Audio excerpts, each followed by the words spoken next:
D K she ಅವರು ವಿಶೇಷವಾಗಿ ತಾವು ತಿಳ್ಕೊಂಡಿದ್ರು ಸಹಜವಾಗಿ ನಾನು ಸಿ ಎಮ್ ಅಂತೇಳಿ. ಆದರೆ ಇತ್ತೀಚಿನದಾಗ ಅವ್ರಿಗೂ ಕನ್ಫರ್ಮ್ ಆಗ್ಯದ ಸತೀಶ್ ಅವರು ತಿಳ್ಕೊಂಡಷ್ಟು ಹಗರಿಲ್ಲ ಇವರು ಅಂತೇಳಿ. ಹೀಗಾಗಿ ಅವರು ಸಹ ಡಿ ಕೆ ಶಿ ಅವರು ಇದರಲ್ಲಿ ಆಸಕ್ತಿ ತೋರಿಸ್ತಾ ಇದ್ದಾರೆ. ಇದಕ್ಕಾಗಿ ಈ ಲಕ್ಷ್ಮಣ ಸವದಿ ಅವ್ರನ್ನ ಮೋಸ್ಟ್ಲಿ ಎತ್ತಿ ಕೇಳ್ತಾ ಇರ್ಬೋದು.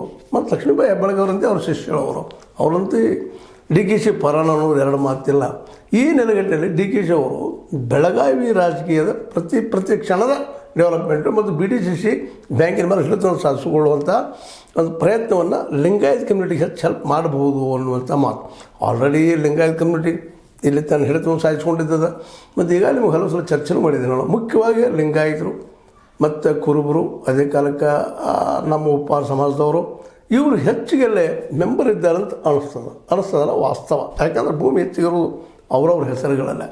ಅದರ ಜೊತೆಗೆ ಈ PKPS ಜೊತೆಗೆ ಹೆಚ್ಚು ಸಂಪರ್ಕಿದ್ದವರು ಅವರು ಹೊಲದ ದುಡಿಯುವಂಥ ಈ ರೈತರು.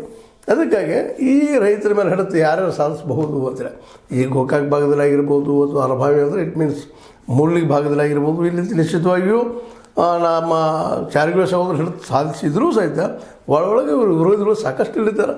ಹೊರಗೆ ಬಂದು ಹೇಳ್ಕೊಡೋದಿಲ್ಲ ಅಷ್ಟ. ಬಟ್ ಅವ್ರು ಯಾವಾಗ ಎಲ್ಲಿ ಸ್ಫೋಟ್ ಆಗ್ತಾರೆ ಗೊತ್ತಿಲ್ಲ. ಬಟ್ ಇದೇವರೆ ಅವರು ಜಾರಕಿಹೊಳಿ ಸಹೋದರು ಅವ್ರನ್ನ ಕಂಟ್ರೋಲ್ ಮಾಡುವಲ್ಲೇ ತಮ್ಮ ಪರ ಇರುವಲ್ಲೇ ಯಶಸ್ವಿಯಾಗಿದ್ದಾರೆ ಅನ್ನೋದು ಎರಡು ಮಾತು ಇಲ್ಲ. ಯಾಕಂದರೆ ಫಸ್ಟ್ ಡಿವಿಷನ್ ಲೀಡರ್ಗಳು ಮೇಲೆ ಹತ್ತಿಲ್ಲ ಅವರು. ಸೆಕೆಂಡ್ ಡಿವಿಷನ್ ಲೀಡರ್ಗಳು ಎರಡನೇ ಹಂತದ ಲಿಂಗಾಯತ್ ಲೀಡರ್ಗಳನ್ನು ತಮ್ಮಲ್ಲಿ ತೆಗೆದುಕೊಂಡ ಉಪ್ಪಾರ ಮತ್ತು ಅದೇ ಕಾಲಕ್ಕೆ ಕುರುಬ ಸಮಾಜದ ಬಾಂಧವರನ್ನು ಆ ರೈತರನ್ನು ತಮ್ಮ ಚಕ್ಕೆ ತೆಗೆದುಕೊಳ್ಳುವಂಥ ಪ್ರಯತ್ನ ನಡೆಸಿದ್ದಾರೆ. ಅದರಲ್ಲಿ ಯಶಸ್ವಿನೂ ಆಗಬಹುದು ಅನ್ನುವಂಥ ತರ್ಕ ಎಲ್ಲರಲ್ಲೂ ಅದು. ಇಂಥ ಸಂದರ್ಭದಲ್ಲೇ ಲಕ್ಷ್ಮಣ ಸವದಿ ಅವರು ಸಹಿತ ತಮ್ಮ ಕ್ಷೇತ್ರ, ತಮ್ಮ ಸುತ್ತಮುತ್ತ ಕ್ಷೇತ್ರ, ರಾಜು ಕಾಗೆ ಅವ್ರ ಜೊತೆಗೆ ಇನ್ನುಳಿದವ್ರ ಜೊತೆಗೆ ನೇರ ಸಂಪರ್ಕ ಇಟ್ಕೊಂಡು ಅಲ್ಲಿ ಜನರ ಜೊತೆಗೆ ಅಲ್ಲಿ PKPS